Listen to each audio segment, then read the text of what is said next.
Welcome, ladies and gentlemen. I figured I'd do an updated tool list for this year because I'll be getting into a lot more of the modeling and stuff like that, painting, everything like that. I'm going to be running down some of the tools that I have and I'll be using for use when I am making 3D miniatures or 3D prints, I should say, and painting miniatures for different things like Dungeons and Dragons and 40K and everything like that. A lot of these are good ones to have. Some of them are more like if after you start collecting here. First up, we have hobby knives. These ones you can either get X-Acto knives, hobby knives. Pretty much any hobby store sells them. You're going to want at least one, but having a variety works because there are different ones of how sharp they are and like how much they go to the point. Keep the caps on them because you should be keeping them at least a little sharp. And of course, they are knives, so they are a little bit dangerous. Another device I have here, or tool I should say, is this little poker here. I'm not too sure, honestly, where I got it from, but honestly, it is amazing. I use it to unclog my paint bottles when they have when the nozzles get all clogged up and stuff like that. That is why it has paint on it. Shh, don't judge me for not cleaning it off right away. But anyway, up next here, we are going to have clippers. Clippers are, you can buy them from almost any hobby store. You're going to want at least one pair of these. They are good for taking off supports and also the sprues from different wargaming stuff and everything like that. I also use pliers here to help me get rid of the supports and everything like that. Needle nose is good for holding places in that you can't get your fingers into, like if you have to glue something in. It's very good here. I don't know what the flat ones are, honestly, but I use them. They're good for brute forcing some supports off of 3D prints. Another set of very good tools to have are files here. I have this set. I'm not too sure where I got them. I think my dad got them for me, honestly, a while back. But they come in a variety of different shapes. They are very good. I've been using these to go anything from wargaming like D&D miniatures or 40K to doing supports. They're good for getting into different areas and like that. Be very careful when you're using green stuff though. It gets clogged in the file teeth. I kind of find that out the hard way. So I'm going to have to fix those somehow. Up next here is Sandpaper. I just started using this mostly for 3D prints to get rid of the layer lines. I've been using 400 and 600 grit because those seem to work nicely and get them nice and smooth. They come in these long sheets here. I cut them down into a little bit smaller pieces. That way I can use them in little nooks and crannies or anything like that. I cut them into different sizes, but mostly about this size here. Works very well. You can just like rest it on your finger and you're able to easily do it, or roll it up a little bit and get it in to make sure all the layer lines or mold lines are gone, just to smooth it out, everything like that your knife can't do, because sometimes you gouge it out. Up next, this is my favorite kind of glue to use. It's Zappagap glue. I've been using forever. As you can see, this bottle is a little bit old and everything.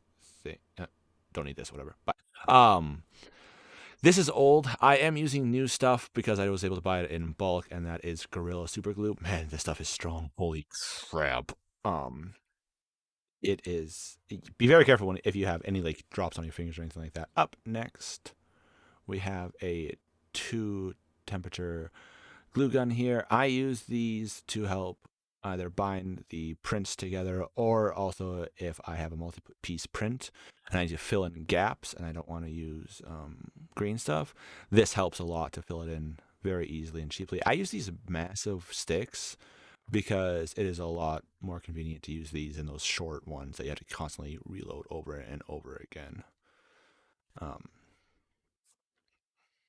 Up next here, Up next, we have pallets. You're going to want these to be able to mix paints and everything like that. You're going to want to, probably plastic would be the best because the paint does absorb. This gray plastic I have here is literally from my mouse.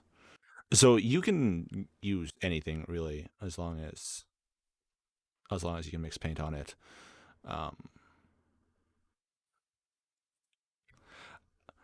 With that, we also want a lot of brushes. To start off, you only need 3 really: detail, normal, and a thicker one, like a bigger one, to do priming and base coating and stuff like that. But obviously, a good variety of them will give you better better control over how your miniature turns out.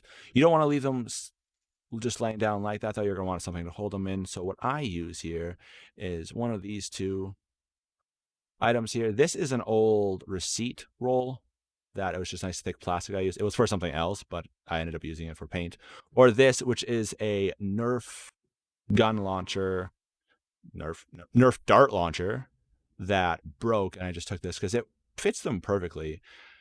And that way I can have them set up for detail brushes and everything like that. It also holds the knives and everything like that. So I can just have it spun. I can just spin it around whenever I need it. So I can go from brushes to knives, like needles and stuff like that.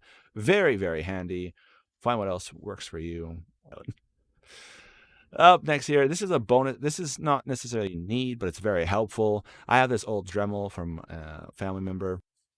I use it for the 3D prints. It is very handy.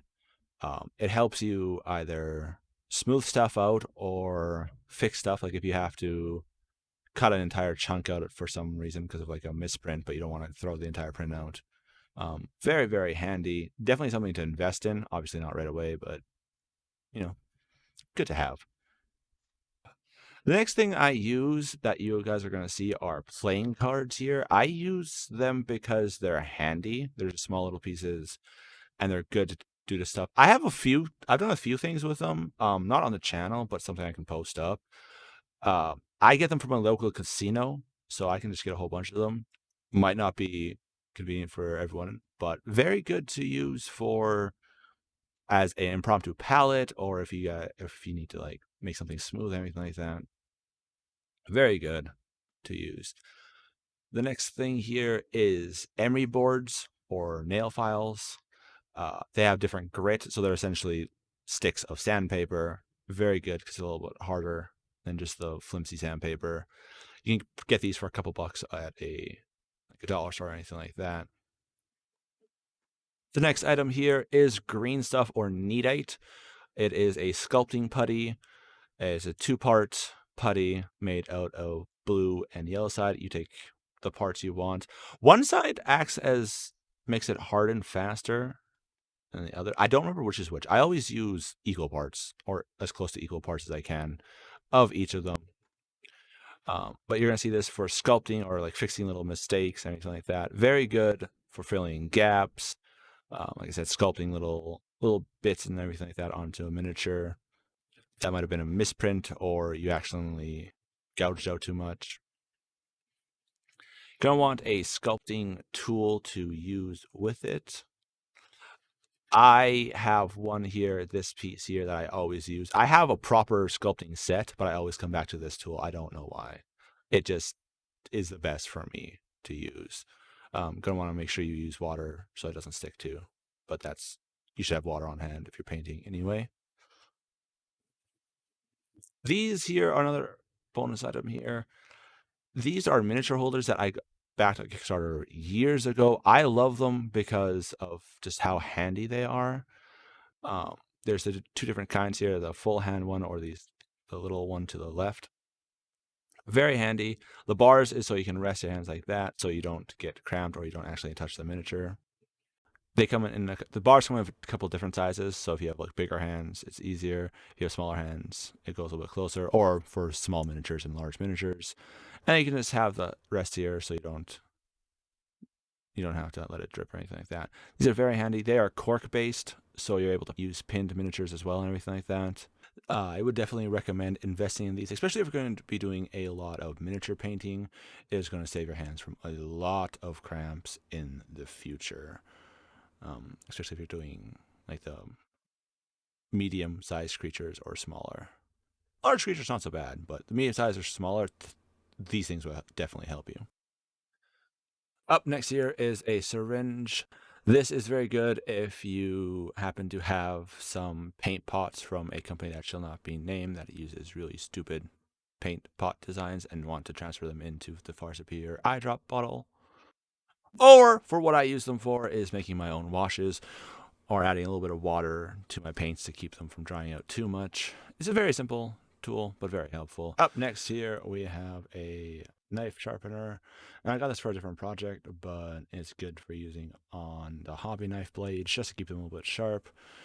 especially if you're going to be doing a lot of mold line removal, or if you're going to be taking off a lot of supports, keep your blade sharp, and prolongs the life of them instead of you constantly going through blades. Just a little thing. It's a little weird one, but it's helpful, honestly. It's very convenient just to pack up and put it somewhere else instead of having a big block to need to sharpen knives on. Up next here is a Sharpie. This is good just for if you need to cut stuff away from a print, or if you need to fix something, you can just quickly mark it out.